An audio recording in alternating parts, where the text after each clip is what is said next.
Welcome everybody to Service Drive Revolution. We have an exciting show for you today. We're going to talk about, do you deviate from manufacturer recommended maintenance, right? First, let me ask you a question, Christian. What is something that you can give and keep at the same time? So the tables have turned a little bit and you're providing the jokes. Do you know, Jerry? I What know, is something you can give and keep? Do I know the answer to this one? I think you may. I'm going to go with, I don't know. What is something you can give and keep at the same time? Do you know, Christian? Herpes. Herpes. Yeah. The official sponsor of Service Drive Revolution. Syphilis. I was going to go with genital warts. AIDS. Yeah, anything like that. Wouldn't it be interesting if if you had herpes and then you gave it to somebody and you lost it? So you were incentivized to give it to somebody else? Yeah. Like if it was gamified like You just that? see all these people running around like tenders lighting up just to get rid of it. Fornicating hot potato. Yeah. Yeah. Oh, that's Yeah. so bad. On that note, let's talk about the winners of the comp last month. Great segue. Man, he's stealing all of them. man. I So like he's got, that. I he's like got the the new jokes. set. Yeah, it looks love good, this. right? Gorgeous. It's great. The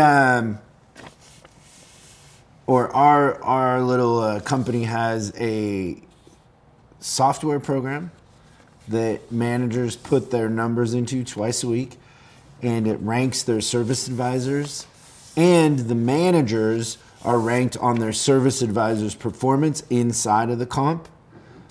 Have we started the independent one yet?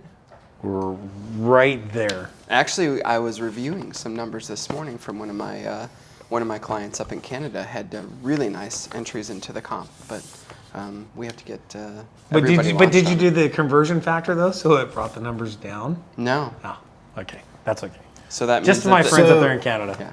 Last month we had also they're broken up into different categories. So in the American group, which would be like Ford, Chevy, Chrysler, the top manager for that group was the Grand Master. That's his nickname. Do you want me to read second place? I think so. It was a really good. There's so- no Ricky Bobby law here. Yeah, there's in no Ricky effect. Bobby, and that second person- place isn't the first loser. And the person in second place typically is a fifth or sixth performer. They actually had a really good month last month, so they earned it. Turbo. Nice. Good job, Turbo. In the advisors in the American comp, top advisor was Uncle Rich. Great job, Uncle Rich. Second place was Frankie. Third place was Carlos Bows to Me. Fourth place was Dingers 15. And fifth place was Iron Man. What would your nickname be in this comp? I'm Jeremy? not even going to touch that one. What do you mean? I just sledgehammer, crusher, crush it. Is that Part- what they parts called one. you growing up? Parts one. I don't even want to talk. Don't bring that 4-letter word up to me. We got to talk about parts. 'cause No. Jeremy's had No. some issues with parts from the show. I think Pretty funny. it's It's directed at me because of my comments from the show. So For sure. yes.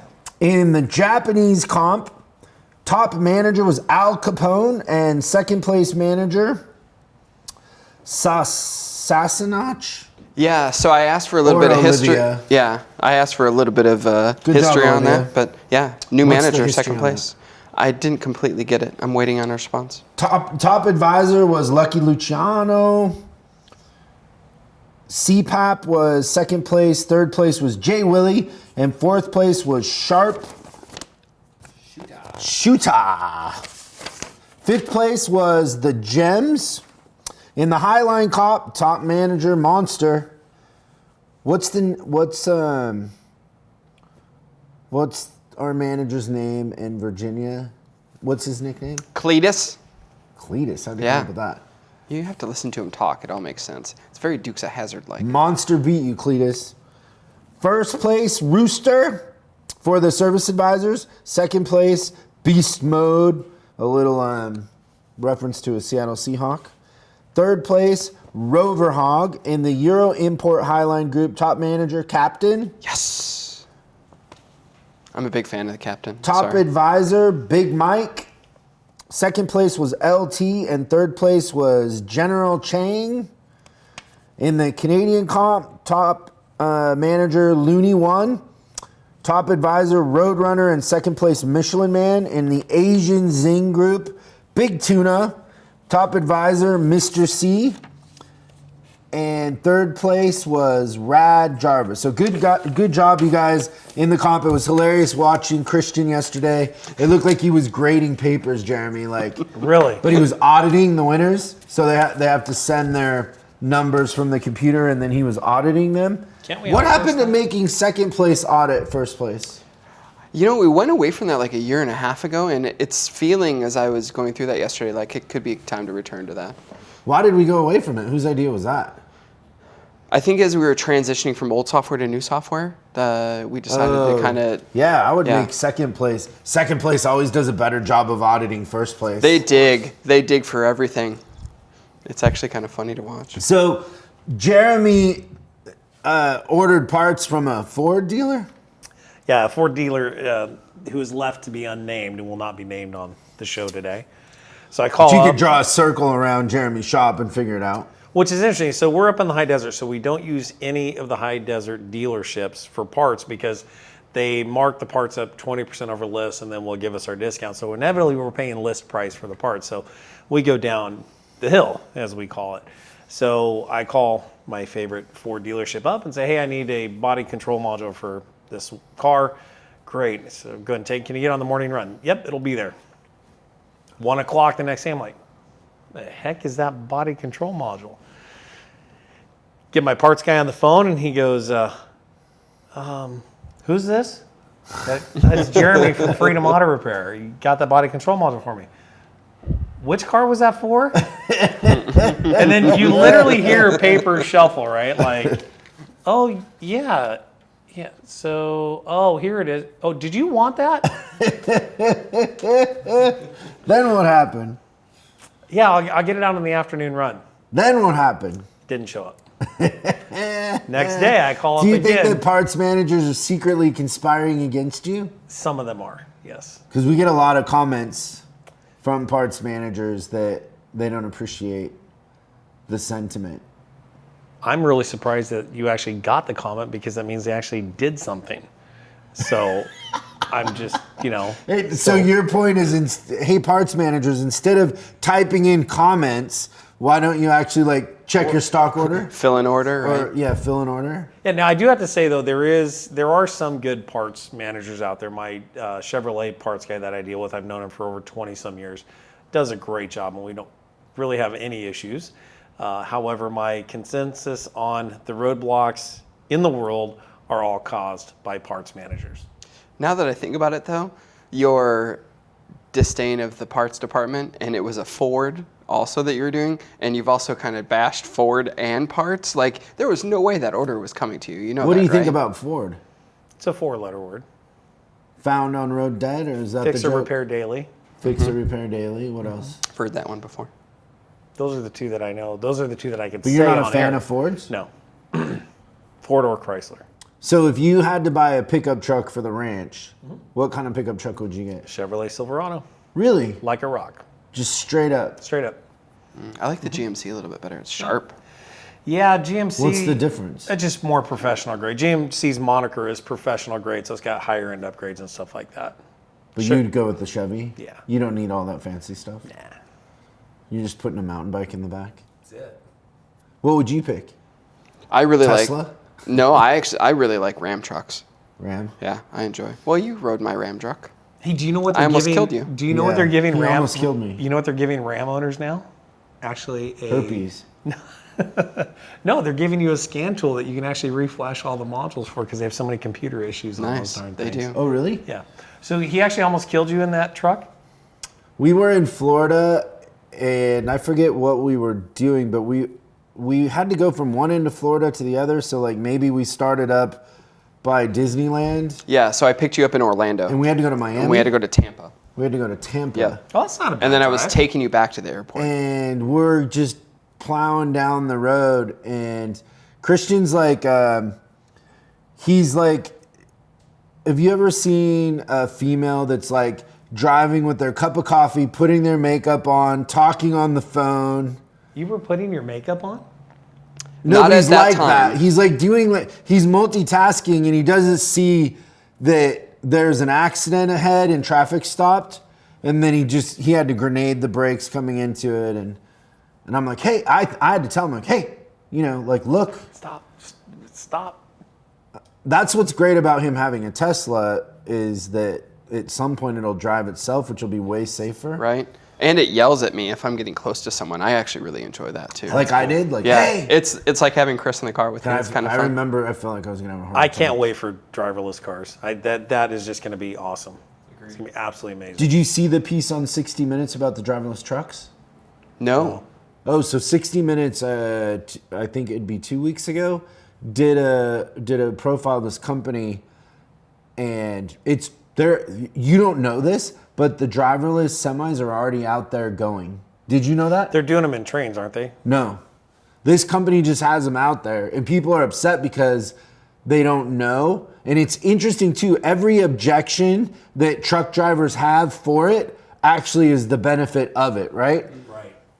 Because it doesn't text, and it's not drunk, and it doesn't fall asleep, and it can go 24 hours a day. The only thing that it needs is somebody to fuel it. That's it. And the system is retrofitted onto Freightliner, International, everything else. And that's part of the shift that's coming. In 10 years, 15 years from now, our world will be completely different, not just politically, but transportation-wise with these driverless vehicles out there. They say it's the most disruptive thing to an industry in a long time. It will. And it's hard to imagine that when you think about Uber and cabs and Airbnb and hotels and like all the different things that have been so disruptive. But you're talking about millions of jobs for truck drivers that would go away. Yeah. Mm-hmm. Yeah, it's very interesting. We had an accident at the shop last week with one of our drivers, and before COVID, we used one of our drivers. Explain. One of Freedom Auto Repair's drivers. You have a set of drivers? No, but at this point, somebody was driving. Was it one of your techs? Well, yes. Yeah. One of your technicians? One of our in employees. Accidents? Yeah. And going through the drive-thru my at attorney McDonald's has in a advised me customer's not car? to disclose too many details on this. So your tech was going Definitely through not on the podcast. Right, not on the podcast. Your tech was going through the drive-thru at McDonald's in a customer's car. No, my whole point to this is, had I ordered an Uber for the customer, the liability would have been where? With Uber. Right, not me. I enjoy that. Mm-hmm. Well, I'm not liable. I'm just a managing partner of the corporation, so the corporation's liable. How would that ever come back on you? Right.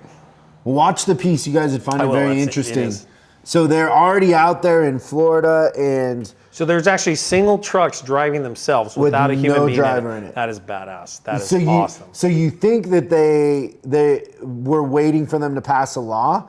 The Department of Transportation is already allowing them to do it. Well, and I had heard like FedEx was trying it with 6 trucks where they had a driver in the front, a driver at the back, and then the 4 in the middle were driverless. Yeah. And they were collecting data. No. But, I mean, it's just amazing. I'm really excited to be alive at this point in history because of all the changes. So I go back 100 years and see, technology back then and where we've progressed in 100 years. And I just hope I can live till I'm 150 to see all the cool stuff 100 years from now, right? So yeah, where you just put on a virtual set of glasses and go to another world or whatever. That sounds like a movie that Rocky was in. You put on a set of Stallone. Virtual glasses and like some rubber suit that like a haptic touches feedback you or suit. whatever. Yeah. Demolition Man? Yeah, that's the one. See, you got it. Good movie. Down to business. I was listening to a book about that too, and about sex robots. Oh. And that the thing in other countries where they have sex robots, what they've found is that it's not about the sex. The people are really lonely and they fall in love with the robot. With the robot, and then it's a real thing. Yeah. Can you imagine falling in love with the robot? And the guy, so I love this one podcast by this MIT guy, Lex. Love it. It's like He's my amazing. favorite. He's amazing. But most of it is centered around AI. But on one of the episodes, they were talking about how at MIT, they had a vacuum cleaner that was one of those remote vacuum cleaners. And whenever it hit something, it would make a sound like it was hurt. and that it endeared people to it because it showed pain. Wow. And that's how the sex robots are too, is if the robot shows vulnerability or pain, which are the most like core human Trigger reactions, right? then you feel for it. And in that feeling, you start to care about it. Wow. And it's a freaking vacuum cleaner. That's crazy. Can you imagine falling in love with a vacuum cleaner? Just way less strings, I'm just saying. What happens if the robot gets herpes? This is Christian's advice for Yeah. I would love to start taking love advice questions on the show. No, we're not going to turn Not this these into stupid questions about, oh, I'm a service manager and I can't get a raise. No, let's talk about, I went on a date and I caught herpes. What do I do? Right.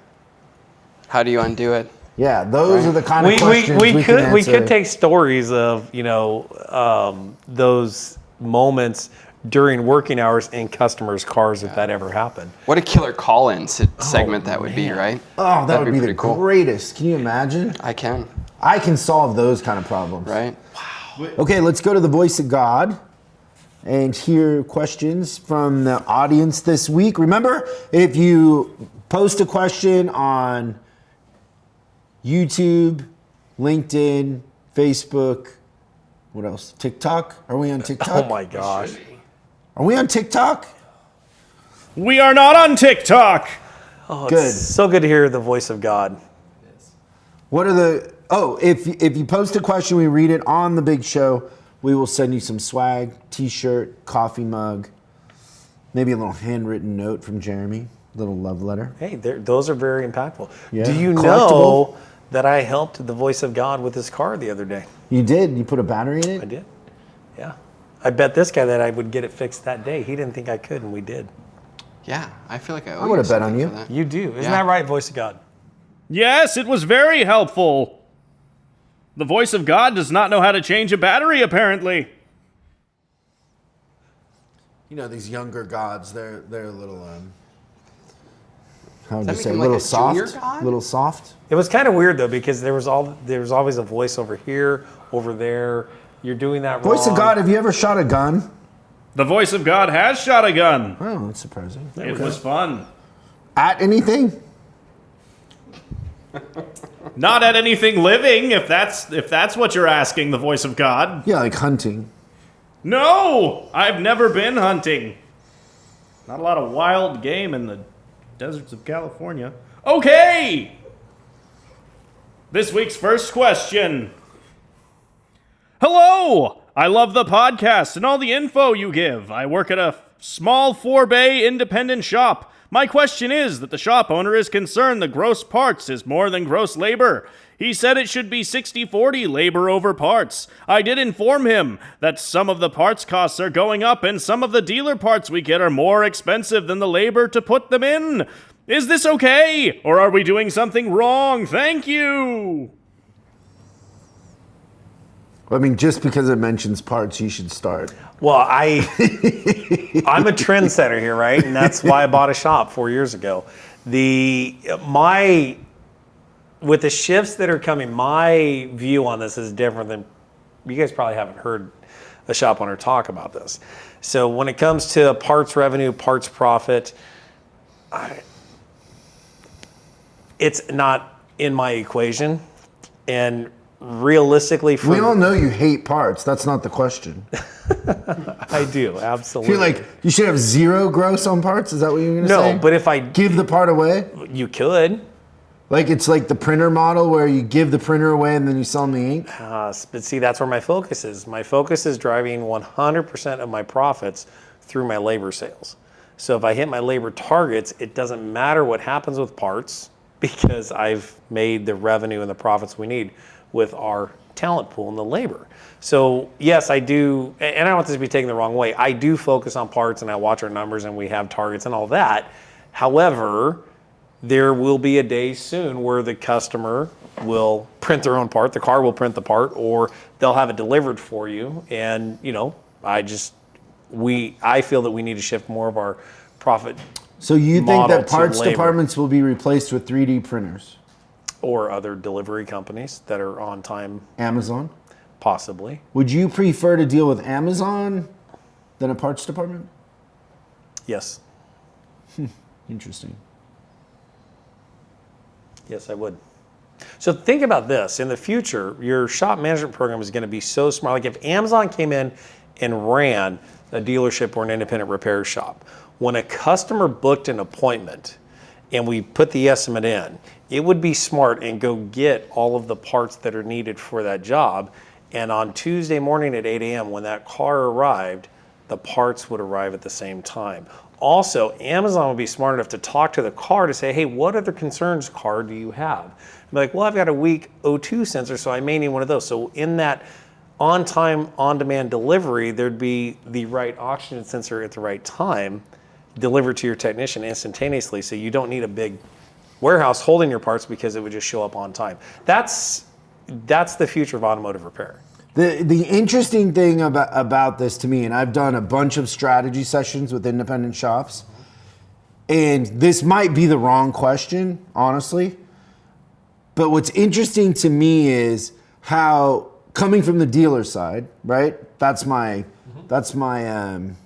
basis of knowledge that I came up on the dealer side, is selling wholesale parts to shops from the dealer side. Right. You don't understand that the independent shops mark it up more than what you would sell it for. Sometimes they hold more gross than you would on the dealer side, even though you bought it from them. Mm-hmm.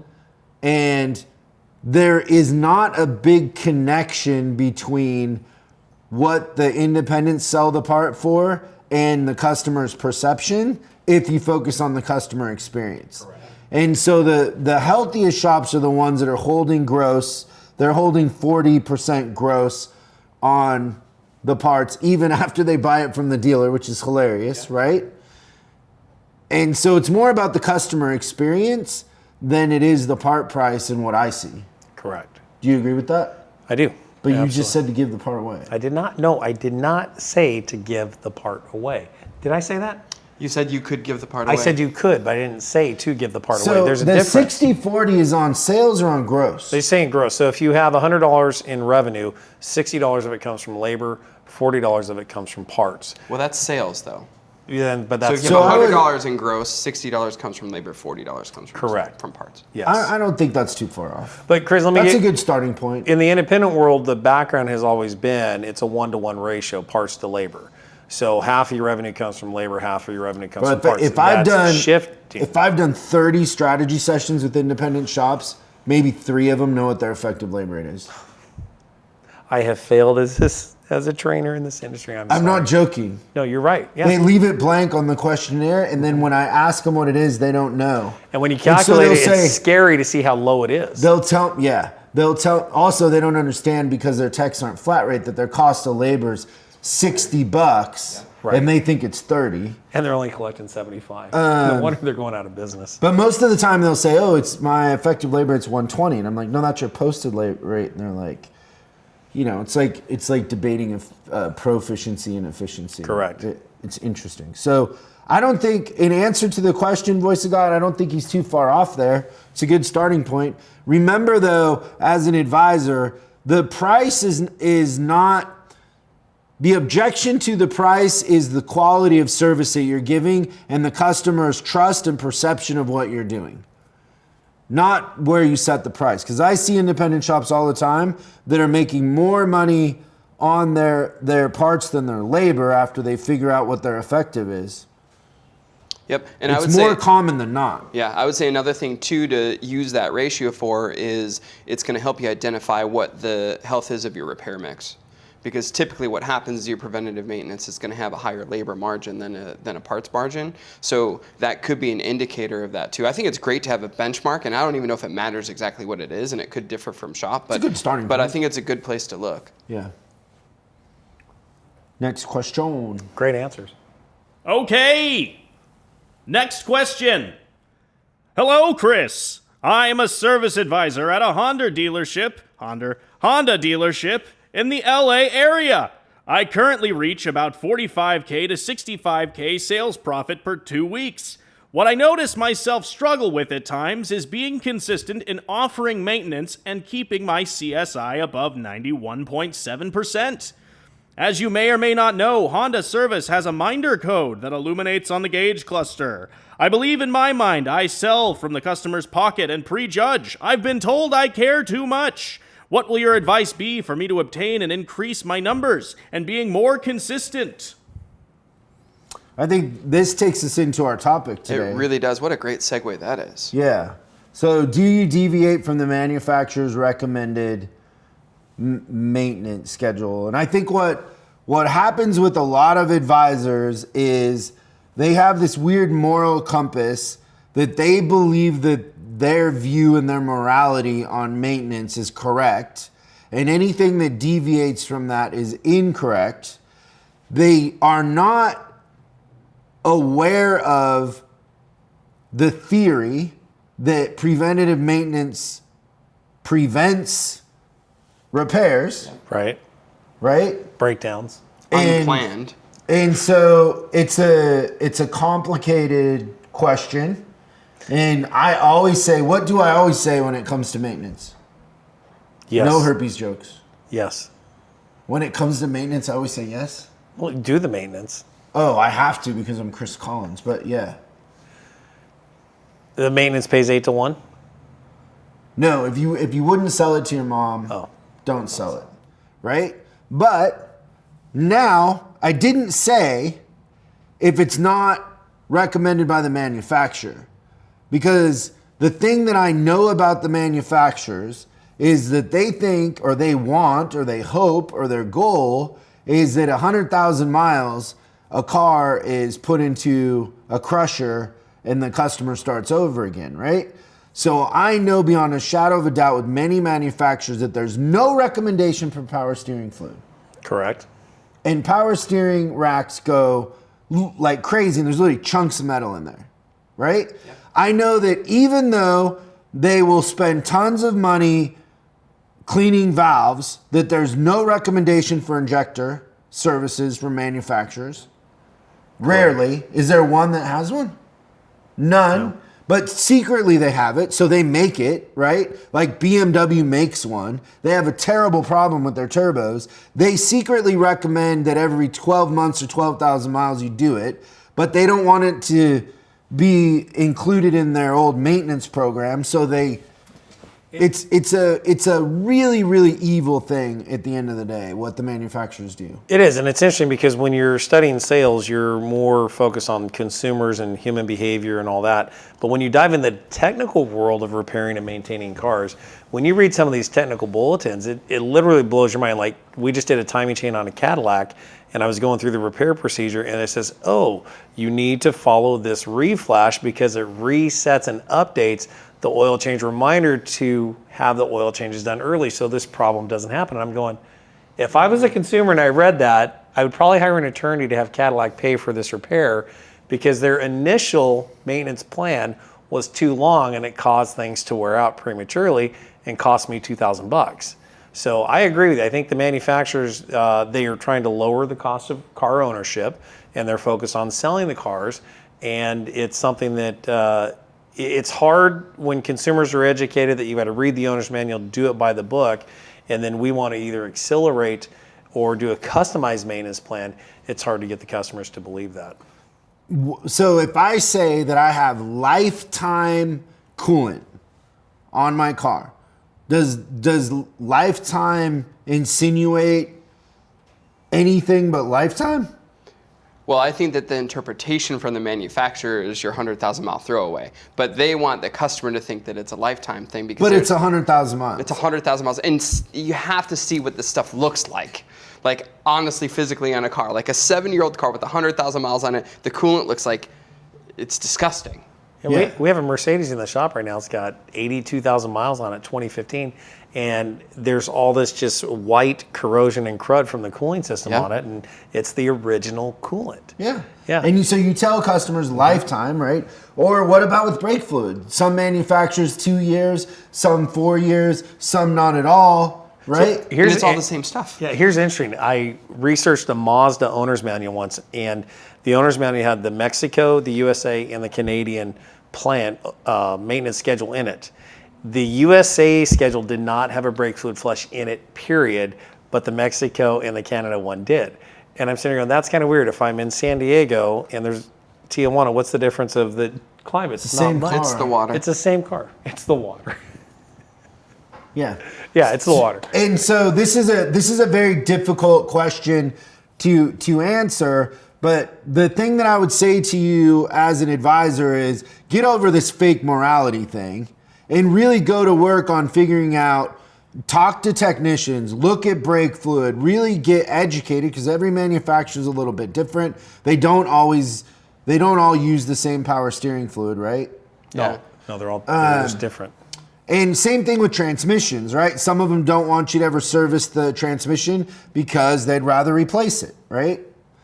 And so I would go to work and get educated on it. But the thing that sold me was I had a shop foreman tear the top of an engine off and show it to me, put it back on, do an induction service, and then take it back off and show me.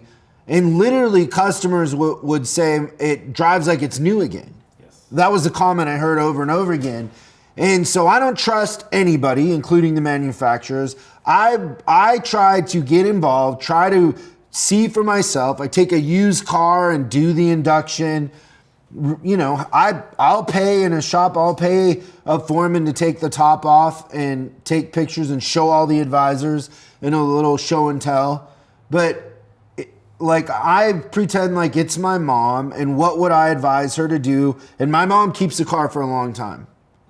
So the other thing and one thing in your training that's so good in your advisor training is you want to learn what the customer's plans are. Yes. And don't shortcut that either. Like if the customer has a 3-year lease and they're trading it in, I don't know that you're selling them a bunch of stuff right before they trade it in, right? Well, and I think that's the important thing. We want to lead with the understanding the customer's timeline. What are their plans with a car? And then when you have that information, now you can create a customized maintenance and repair plan, tailor fit not only for the car, but for the customer. And now we want key throwers, right? I mean, that's what you talk about all the time. We want somebody to toss us the keys. That's how you build more of those relationships. That's how you get people to wait for you when all the other advisors have no customers, because you're the one that's matching your goals to theirs. You don't have a sales agenda. You're not in it for the spiffs. You're there to really serve and help your customers save money. And then they feel the difference when they don't have the breakdowns later on and they've got a trusted professional that's helping them out. But I'll tell you beyond a shadow of a doubt that in my experience, and I've had people object in the beginning, but when I've had them take the top off and do an induction, you know, put it back together, do an induction and take it off again, every tech and every foreman agreed. And also have them drive it before. Fuel services are a huge benefit to the customers. They improve gas mileage, performance, everything. And a lot of customers with the gas that we have now will say 2 years in, oh, it doesn't drive like it's new anymore. Mm-hmm. And so I would get educated on that. But I would not just assume that it's snake oil, because it's not. The Mach one, the BG one, some of the manufacturer ones are really good. And I find that on the turbos, and I'm not a tech like you are, but the induction is a way better value to the customer than the injector service. But it depends on the engine and the model, right? Well, and that's another thought that I wanted to bring up is as an advisor, you need to become an expert on the cars that you service. So, you know, you have a background in BMW. So if all of a sudden you're doing 10 rack and pinions a week on these cars that are 6, 7, 8 years old and it's customer pay, and it's a $3,000 job, what are you going to do with the new customers coming in that, you know, are not doing the preventive maintenance? Well, do a study and show them, look, we charge, I don't know, $325 for the service, but the repair on it is $3,500. That's a 10-to-1 return on investment that your maintenance dollars will pay you back. And if you're an expert and you take this profession seriously, those are the things that you can do to separate yourself. Don't rely on the manufacturer to give it to you. It's your job as the advisor. No, the manufacturer's criminal in that scenario, because literally it's right when they go out of warranty, and literally there's chunks of metal in there. Yep. And if you replace the fluid and maintain it, it'll go past 100,000 miles. Yeah, I think that flipping that morality flip, like what you said, is exactly right. I would say that take your ethical beliefs on preventative maintenance and flip it 180 degrees, and now you're right. And I think that that's the thing is that we find so much more often, like the industry standard and belief is that we oversell. And I don't know that I've been in a situation where we go in somewhere and it's not undersold. Yeah, it's always undersold. And everyone thinks the exact opposite, but I think that that's the thing is if you want to do the most morally correct thing for your clients is you give them the opportunity to not break down.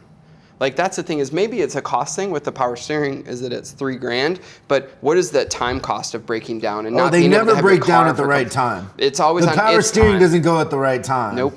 It's always when they're late for a meeting or... Well, earlier he said an unplanned breakdown. I was like, well, let's plan a breakdown. Yeah. I want my water pump to fail when I'm towing my trailer up the grapevine with the kids and the dog and it's 108 degrees outside. Yep, it's the That's best when time. It is, the brake fluid one's hilarious to me because it is pretty much all the same brake fluid. Yep. And they're all the manufacturers are different and some don't even recommend it at all, which is a joke. It's a complete joke. So as an advisor, don't assume anything. Go to work. It's a journey, not a destination. Be ethical, but don't assume that you're the moral compass for anything.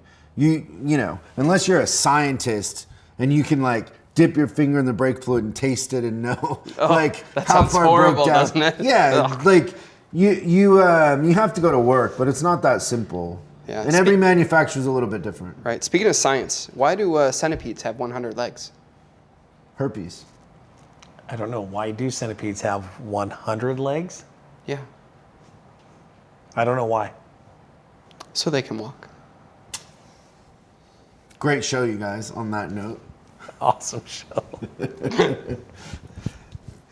Thanks, everybody. We hope that you have a wonderful week, and we will see you next time on Service Drive Revolution. Thanks for watching this episode of Service Drive Revolution. If you have any questions, go ahead and post them in the comments below. Make sure you subscribe and hit the bell icon so you're notified when we post new episodes. I'm Chris Collins, and you can find me on Facebook and Instagram at Chris Bulldog Collins. And I'll see you again on the next episode.